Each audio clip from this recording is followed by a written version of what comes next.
Olá! Então vamos para a nossa última aula sobre difração. Nessa videoaula, a gente vai estudar sobre a difração causada por orifícios circulares, né? As figuras de difração formadas por orifícios circulares, tá? Como qualquer fenda, qualquer abertura vai criar uma figura de difração. Né? Nós estudamos fendas bem controladas. Lembram? Elas eram de espessura, né? A gente podia chamar, entre aspas, uma fenda unidimensional.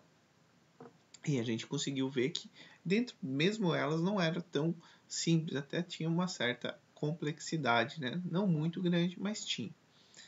Agora, quando a gente vai ver qualquer outra fenda que ela é bidimensional, fica um pouco mais complexo de se tratar, tá? Nessa videoaula, eu vou trazer para vocês o resultado disso, né? A gente não vai deduzir as equações para para interferência construtiva e destrutiva. Eu vou mostrar para vocês as equações prontas, tá? Porque são equações bem complexas. Na verdade, né, você vai dividir a tua fenda em vários pedacinhos pequenininhos, infinitesimais, e aí você vai integrar. Só que não vai dar uma integral muito simples, né? Então, vai dar as funções de Bessel. Então, eu vou só trazer o resultado. Para quem tiver interesse em ver essas deduções, tá? O livro do Moisés, Física 4, ele traz essas deduções, tá? Ou qualquer outro livro um pouco mais avançado, né? Todos os livros de física geral, o Tipler, Halliday, Sears, todos esses, eles não trazem essa dedução, tá? Bom, então orifícios circulares, tá? Então, antes, preste atenção aqui nessa frase em rosa, que diz, olha, qualquer forma de abertura vai ocorrer uma figura de difração. Né? Então, vejam, quando a gente viu lá a abertura, uma fenda simples, a gente considerou a nossa fenda como uma fenda o quê? Estreita. Se ela já não for estreita, que ela vai ter uma largura, observe que agora eu teria que fazer, né, certas fendas, né, eu ia ter que dividir isso aqui em pontos infinitesimais, e aí teria que utilizar a integral e etc. Bom, e é isso que acontece quando a gente agora vai para uma figura de fração formada por aberturas circulares. Né? E por que a gente vai estudar uma fenda de abertura circular e não vamos ver fendas retangulares, né? E outros formatos? Podia ser também, né? Mas porque as fendas circulares elas vão ter uma atenção muito especial nos instrumentos ópticos. Né? A gente vai ver que essas figuras de difração elas influenciam no microscópio, telescópio, tá? Câmera fotográfica. Então, por isso que a gente vai ver e vai dar um tratamento especial a esse tipo de figura de difração. Tá? Então, vejam que para a gente fazer, então o que a gente quer agora? A gente vai querer uma fenda que tenha este formato aqui. Eu vou colocar uma cor mais clara.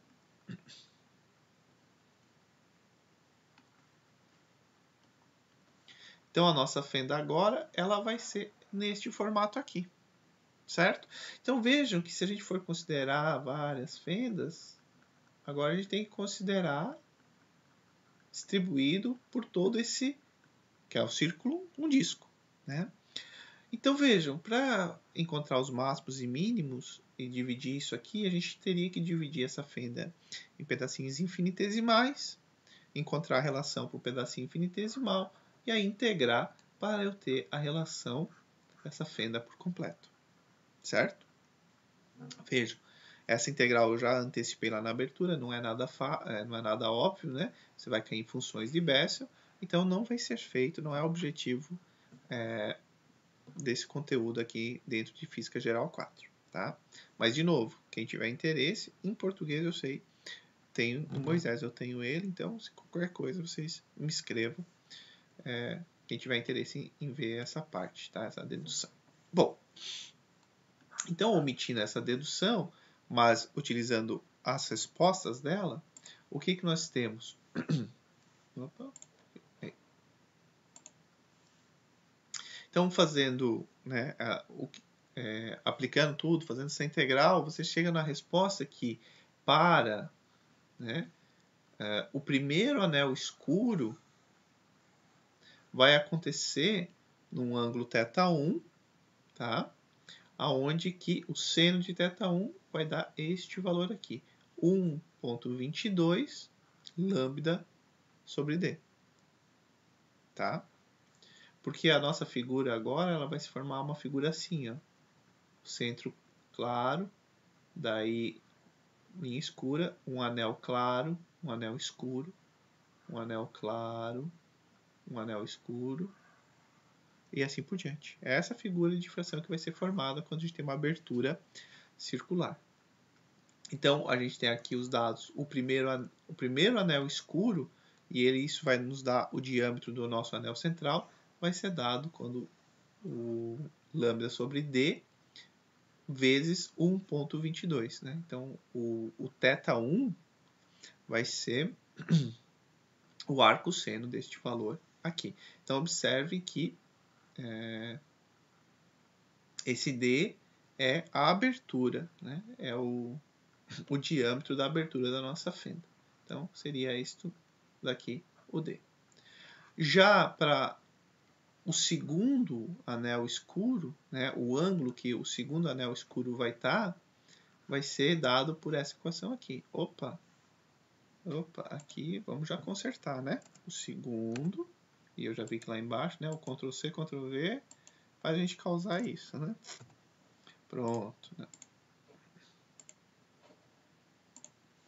Então, o segundo anel escuro você encontra substituindo o teu lambda aqui, o diâmetro da abertura, vezes 2,33, né? O seno deste ângulo. E o seno do terceiro ângulo que nós vamos ter um anel escuro, vai dar essa relação aqui. Vocês vão perceber que disso tudo, o mais importante que vocês têm que conhecer é esse aqui. Tá? Porque a gente vai estar muito interessado naquele disco central, né? Que é o disco de Ayre. Bom, então entre os anéis escuros nós vamos ter os anéis brilhantes. É claro, a gente tem o anel central, né? Anel não, o disco central. E aí entre o disco central e o segundo, entre o primeiro anel escuro e o segundo anel escuro, nós vamos ter um anel brilhante, que é dado por essa relação aqui, 1,63 lambda sobre D. E aí depois, entre o segundo e o terceiro anel escuro, nós vamos ter o seno, opa, aqui erramos de novo, né? Aqui é o θ2, que vai ser 2,68 lambda D. Vejam, o anel central brilhante, ele é chamado de disco de Ayre. Por que disco de Ayre? É homenagem ao astrônomo real na Inglaterra, George Ayre, né, que foi o primeiro a perceber esse fenômeno. Tá? E como você já deve imaginar, o raio angular do disco de Ayre é dado pelo raio angular do primeiro anel escuro, né? Que faz sentido. Então, aguardei para trazer aqui. Então, o que nós temos? Né? Revisando o que eu falei e pensando um pouquinho sobre o assunto. Então, a gente tem um anteparo, certo? Esse anteparo tem uma fenda. Essa fenda agora ela é circular. A gente não tinha estudado uma fenda circular ainda. E ela tem um diâmetro de D, certo? Quando a luz passa por aqui, ela forma esta figura de difração. Aqui nós temos o nosso disco central, chamado disco de Ayre. Aqui nós temos, a nossa primeira linha escura, que a gente encontra, que é a nossa primeira linha escura, né? O seno deste ângulo aqui, que vai dar a primeira linha escura, é o 1,22 lambda D. Isso é importante. Por que ela é importante? Porque se eu sei a posição angular da linha escura, eu vou conseguir achar, né, o nosso raio angular do nosso disco, certo? Bom, depois eu tenho um outro anel brilhante, né? Nós temos um disco aqui e depois temos anéis. Um anel escuro, daí mais um anel brilhante, aí um anel escuro e assim por diante. 80%, 80 e poucos por cento, próximo de 80% da energia, da luminosidade está aqui no centro. Né? Então aqui é o que acontece a imagem esquemática, né? E aqui uma imagem real, uma fotografia, né? Então observe o disco de aire aqui, aí o nosso primeiro anel brilhante, nosso segundo anel brilhante, né? Então, claro, o disco de aire ele vai ter o diâmetro, eu vou descobrir o diâmetro dele, sabendo qual que é, né, o raio angular da primeira franja escura. Né? Esse θ aqui, ó. O ângulo é medido igual como a gente media lá na fenda. Você sai uma linha reta ali do meio do orifício, perpendicular ao nosso anteparo. Esse aqui é o θ1, tá? O raio angular. O quanto que eu inclino aqui essa linha para chegar lá. Tá certo? Bom, agora vamos discutir. Então a gente entendeu o que é. Né? A gente não chegou numa dedução para estes critérios de... Veja que, olha só que interessante, a gente nem chegou em algo, por exemplo, com ordens, ordem igual a 1, né? A gente chega em valores. Então, veja, essa equação nos dá o primeiro mínimo, né? O segundo mínimo, o terceiro mínimo e assim por diante. Então, agora vamos ver como isso influencia numa formação de imagens. Bom, olha só, presta atenção comigo. Quando uma lente focaliza uma imagem, né? A gente já viu ali em ótica, você pega uma lente e ela está focalizando uma imagem. Ela está mudando a posição onde que a imagem estava sendo formada. Né? Observe que a lente ela deixa passar a luz só quem está no perímetro ocular dela. Né? Então, observe que eu vou lá, vamos colocar uma lente simples aqui, uma lupa. Certo? Essa lupa, né, os nossos raios que vão chegar aqui paralelos, vão focalizar aqui no nosso foco, mas observem que, olha, isso que eu comentei lá no começo meio passando que é legal. Observe que nós só vamos ter a formação no foco dos raios que passarem aqui dentro da lente. Os raios que não passarem aqui dentro da lente vão embora. Então observem que a lente, esse anel circular aqui com a lente dentro, é análogo a você ter um anteparo com um buraco no centro. Porque o que é um anteparo com um buraco no centro? A luz passa só aqui dentro e vai formar a tua figura de difração. E agora é a mesma coisa aqui. A luz, para efeitos do foco, para efeitos de quem está aqui está enxergando a luz, que passa só por aqui. Então observem que a gente estudou ótica geométrica, a gente dizia, olha, a imagem se forma aqui. Mas agora a gente vê que a imagem, na verdade, o que se forma aqui é uma figura de difração. E essa figura de difração, ela vai ser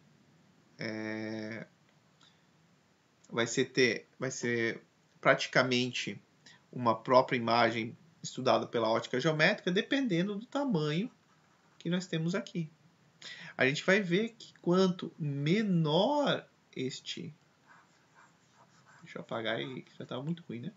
A gente vai ver que quanto menor o tamanho aqui do nosso disco, mais nós vamos ter uma figura de difração.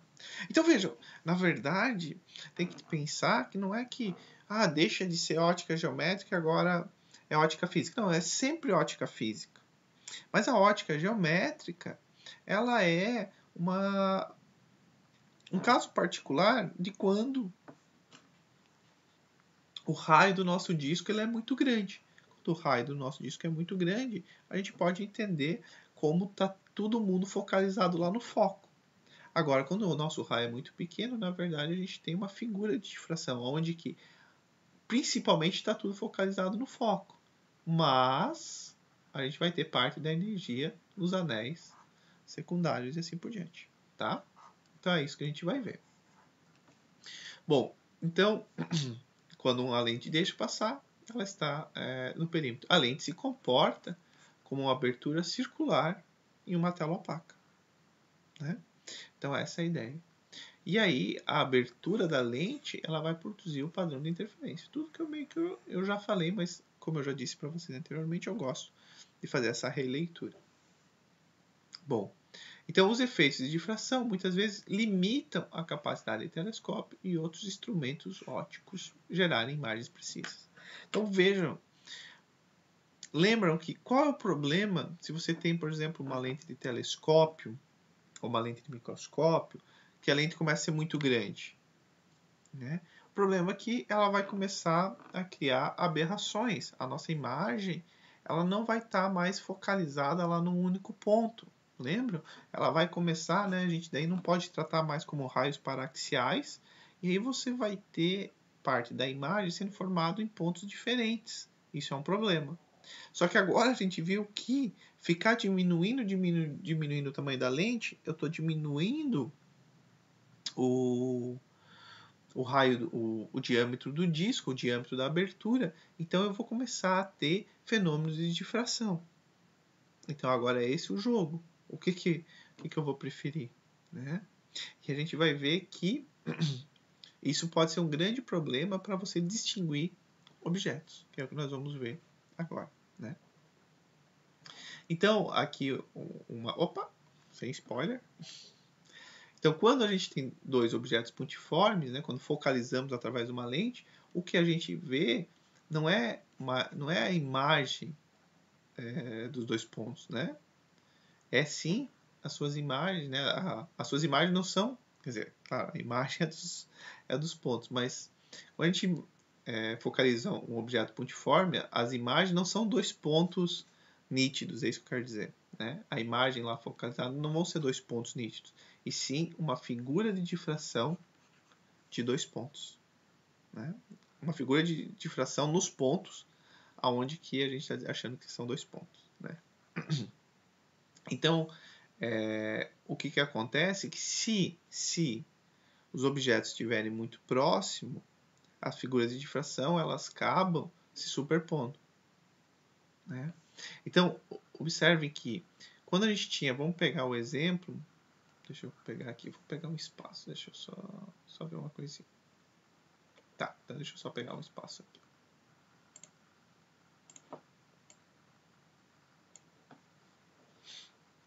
Então, se a gente pegar lá o exemplo da nossa fenda única, qual era a figura de difração que ela formava? Ela formava assim, né?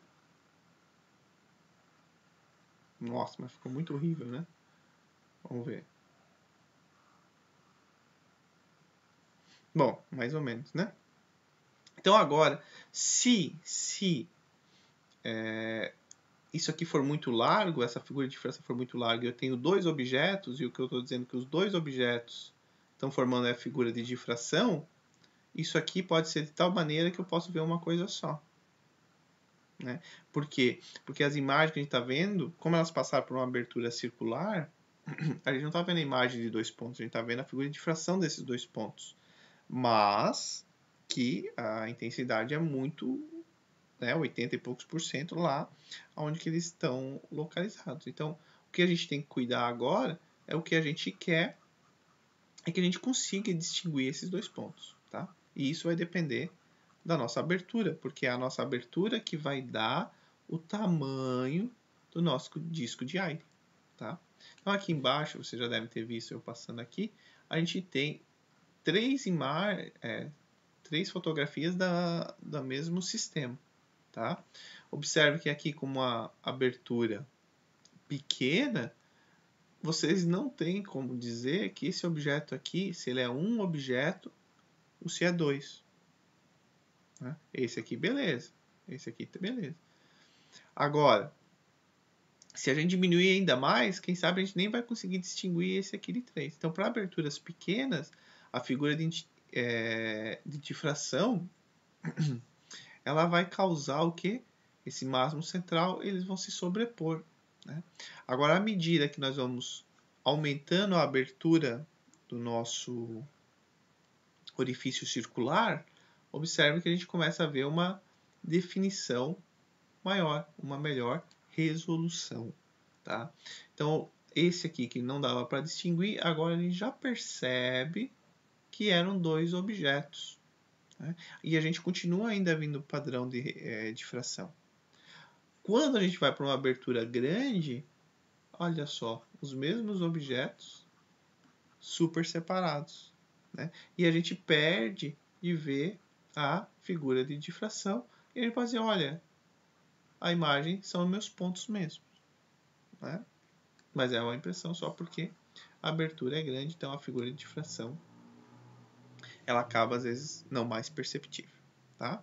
Bom, então observe que agora você vai ter o que define a resolução de um objeto. O que isso é importante, né? Porque, observe, se você vai fazer uma imagem no telescópio, alguma coisa, você quer focar em dois objetos, às vezes objetos muito próximos. O que vai definir que você consegue observar que são dois e não um e assim por diante, né? Então, tem vários critérios de resolução. Eu vou trazer para vocês aqui o critério de Rayleigh.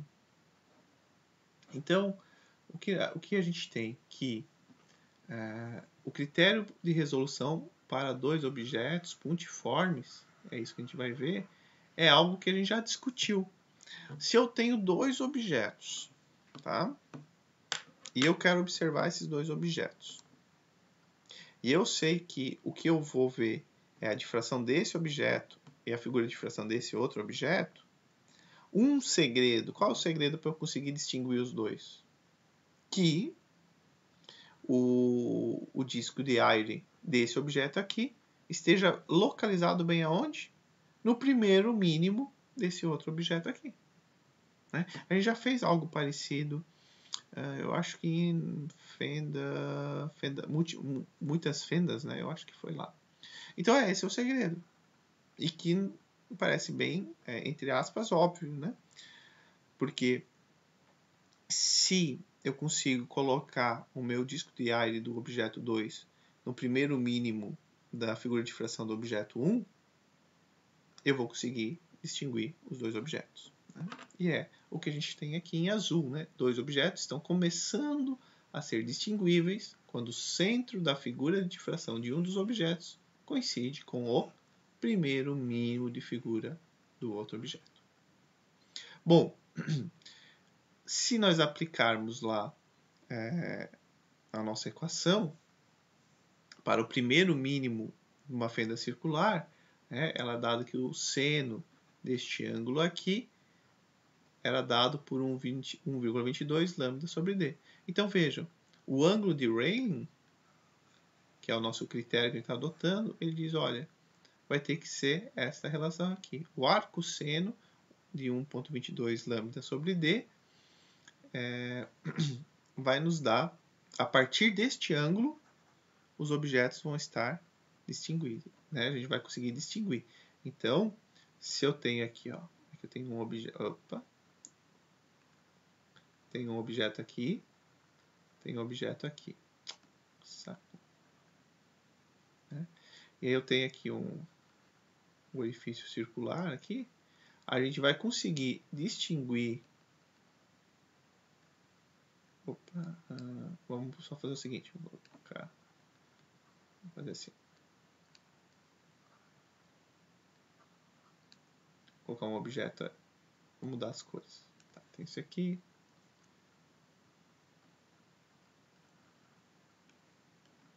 A gente vai colocar um objeto aqui e um objeto aqui. Eu só vou distinguir esse objeto aqui, ó. Quer dizer, eu vou começar a distinguir esse objeto aqui quando aqui for o nosso θ R. Então ele já podia até estar mais próximo, né? Dá para ver que ele estaria mais próximo, mas tudo bem. Então veja que a gente vai conseguir distinguir este objeto aqui quando este ângulo aqui for o nosso θ R.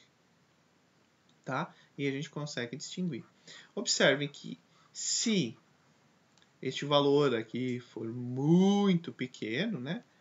Para θ pequenos, muito menor que 1 radiano, a gente pode até falar que o nosso θr vai ser 1,22 lambda sobre d, só que lembra que daí isso aqui vai ser dado em radianos, tá?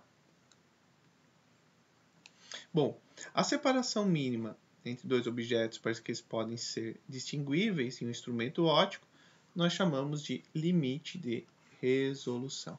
Então, o limite de resolução é o quanto é o mínimo que esses dois objetos têm que estar separados para você ver no instrumento óptico. Então, você vai ter lá o teu instrumento óptico e você vai ver lá escrito nele o limite de resolução dele. Olhando esse instrumento, esse limite de resolução, você sabe que objetos que estão mais próximos entre si com esse limite de resolução, você não vai conseguir distinguir. Você vai dizer assim, olha, eu acho que é um objeto só, ou são dois objetos com uma distância de separação que o meu instrumento óptico não consegue distinguir, certo? Bom, quanto menor o limite de resolução, então veja, buscar o limite de resolução é bom, porque quanto menor o limite de resolução, mais próximo eu consigo enxergar objetos próximos. Então, maior vai ser o poder de resolução do instrumento. Tá? Então, se você adquire um instrumento que tem um grande poder de resolução, é que ele consegue distinguir objetos muito próximos um do outro. Então, poder de resolução é a capacidade do instrumento óptico em distinguir dois objetos que estão muito próximos através do instrumento óptico. A gente só tem que cuidar quando a gente estudou o poder de resolução de fendas.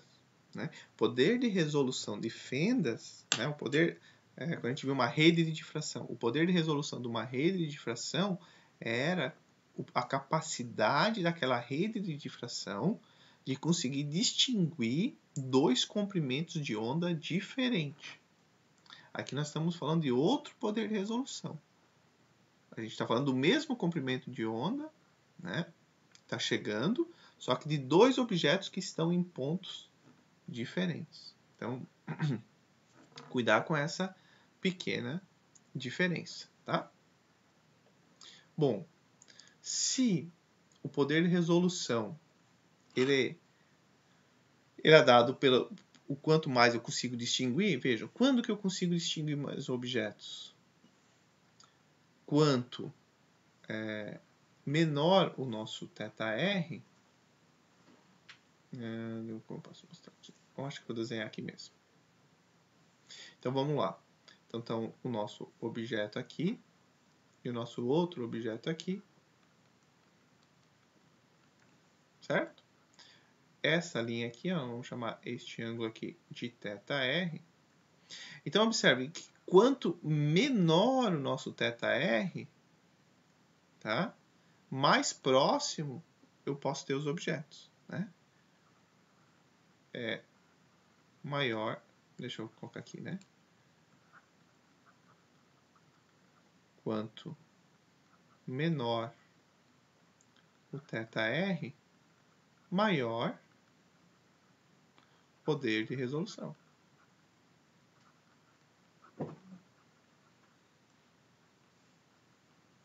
Né? Um θr muito grande, quer dizer, eu só vou conseguir distinguir dois objetos quando estão muito distantes um do outro, certo? Se nós, para ângulos pequenos, né? Mas se não é o arco seno, mas para ângulos pequenos, 1,22 lambda d. Então, quando que o poder de resolução se eleva? Quando este valor aqui diminui. Tá? Então, vejam, aumentando o diâmetro da abertura, diminuímos o nosso θr. Ótimo. A gente também pode, ao invés de aumentar o diâmetro da abertura, diminuir o comprimento de onda. Também a gente melhora o poder de resolução. E aí vocês vão ver que, por exemplo, o microscópio óptico, a gente consegue até uma ampliação de 1000 vezes. Por que a gente não consegue uma ampliação infinita no microscópio óptico? Porque você vai ter que ter o limite do comprimento de onda da luz visível.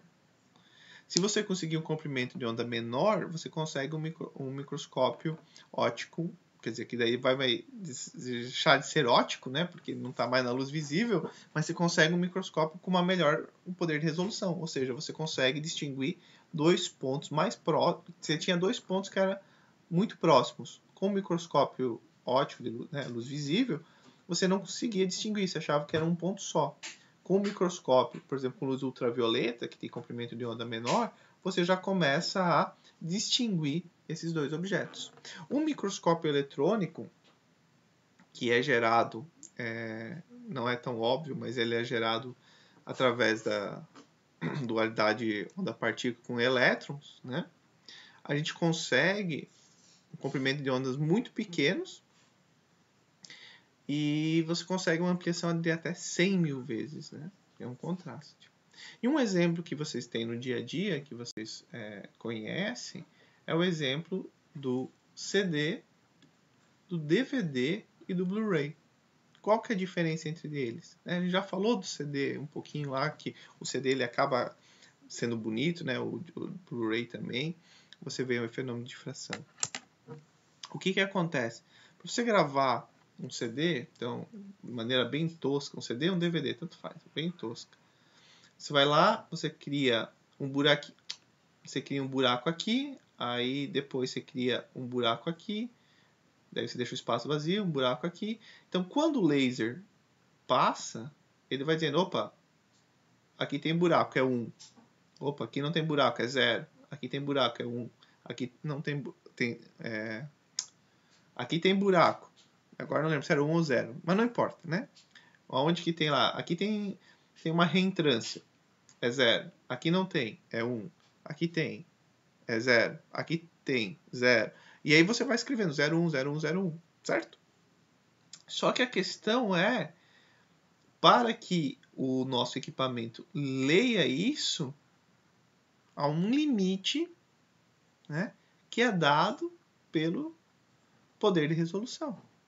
O nosso laser ele tem que conseguir enxergar que eu tenho só uma reatrância, que eu tenho duas reatrâncias e não é uma só. Então, inicialmente se começou a usar essa técnica com o CD, que ele usa o infravermelho, 780 nanômetros de comprimento de onda. E aí o pessoal pensou, não, mas vamos dividir, vamos usar agora o vermelho com 650 nanômetros, que é o DVD.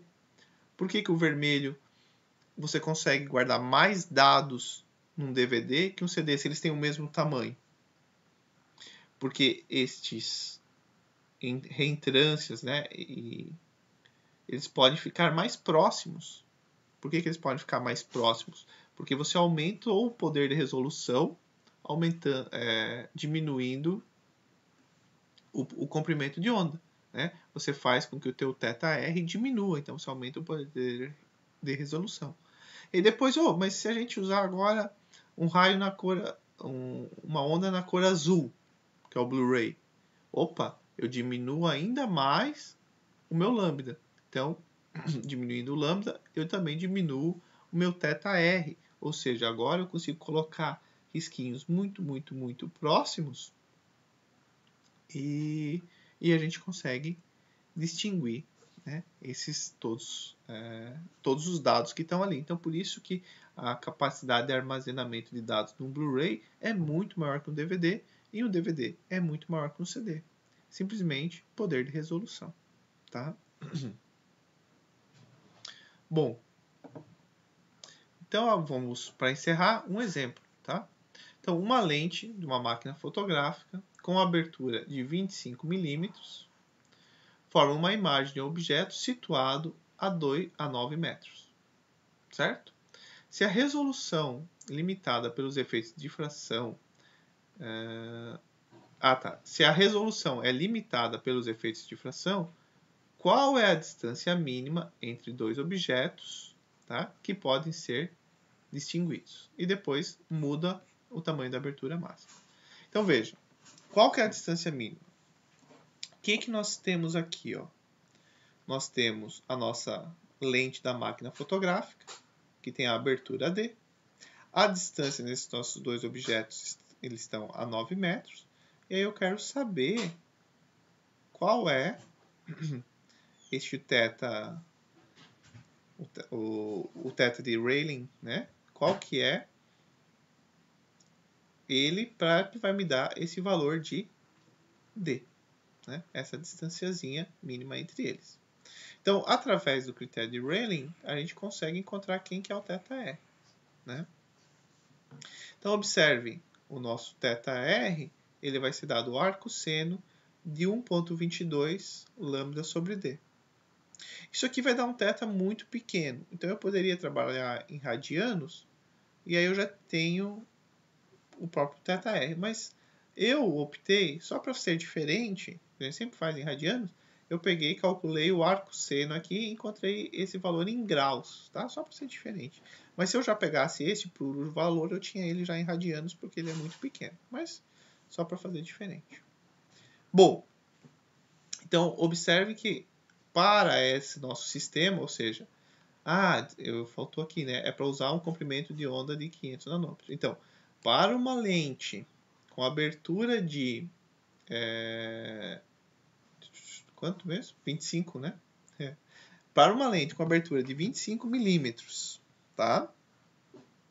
E uma lente com abertura de 25 milímetros e usando um comprimento de onda no visível de 500 nanômetros, a gente consegue distinguir dois objetos que estão separados por um ângulo de θr. Então observe, olha só que legal. Isso vocês podem fazer em casa, o teste. Vai próximo da parede e marca 2 pontos, um do lado do outro, próximo da parede. Marca eles bem próximos. E vai se afastando da parede. O que vai acontecer? Vai chegar um momento que você não consegue mais enxergar que eram 2 pontos. Você vai achar um ponto só. Aí você vai se aproximando e você vai vendo que eram 2 pontos. Por quê? Porque observe que é este o ângulo aqui, ó. Então, quando você marca perto da parede, é como se você marcasse aqui, ó. Né? Eles estão mais próximos. Ou então, olha aqui, ó. E à medida que você vai se afastando, esses 2 pontos, eles vão estar aqui e aqui, ó, por exemplo. Né? Se eu pegar a linha reta. Sei lá. E aí você não consegue mais identificar, porque para você continuar identificando, eles tinham que estar aqui e aqui. Estão entendendo? Porque este ângulo aqui não muda. Mas a distância que você está, você vai fazer com que a distância entre eles mude, porque este ângulo não muda. Então isso é bem importante. Façam esse teste, me falem, né? Fala o que vocês acham, tal. Às vezes pega assim, ó, faz 2 pontos até grosseiros que diz não, esse eu não vou ter problema. E aí começa a se afastar e você vai ver que eles vão virando um só, né? Critério de Rayleigh.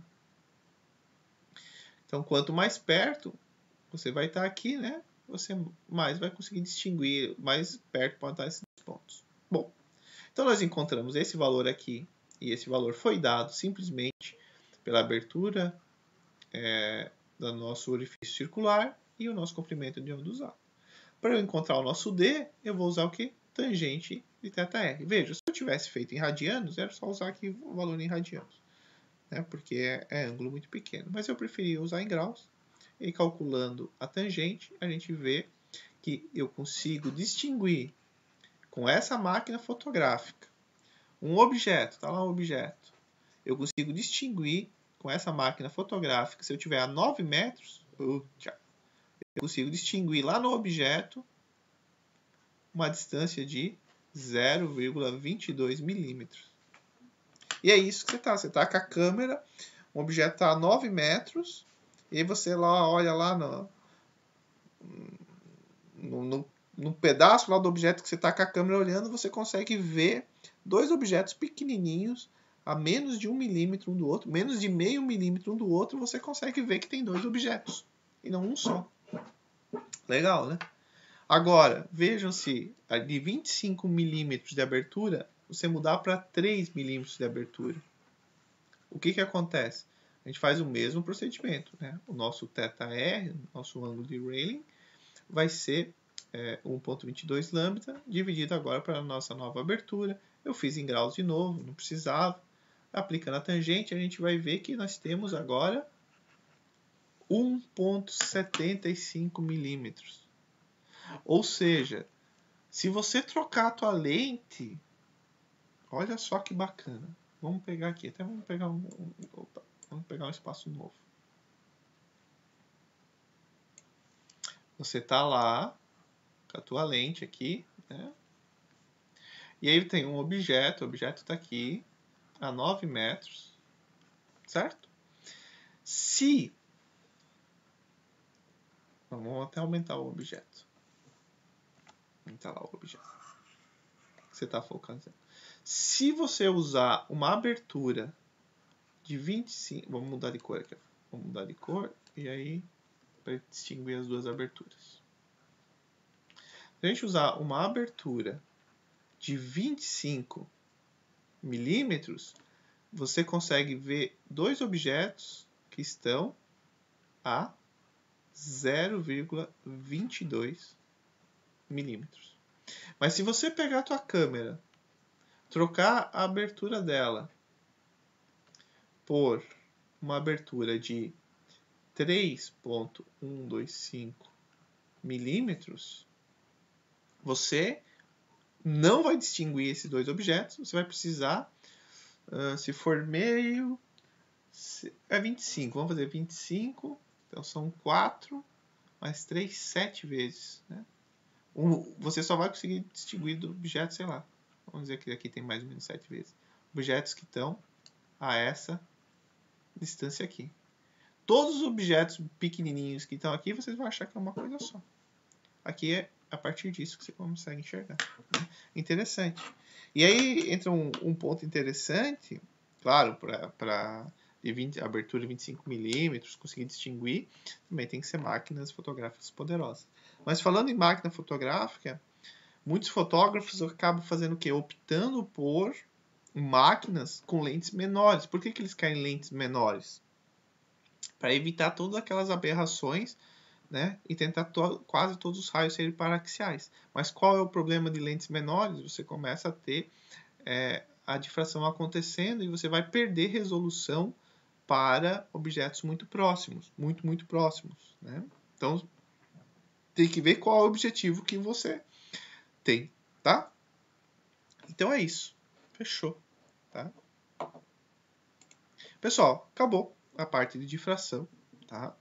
E eu acho que é algo muito legal, espero que vocês tenham entendido o fenômeno, né? Saber aonde que é aplicado, saber aplicar quando necessário e tenham também aproveitado e gostado de aprender, né? E relembrar sobre difração e interferência, que é a mesma coisa, né? É só nomes diferentes para o mesmo fenômeno físico de superposição de ondas, né? Em especial as luminosas que a gente tratou aqui.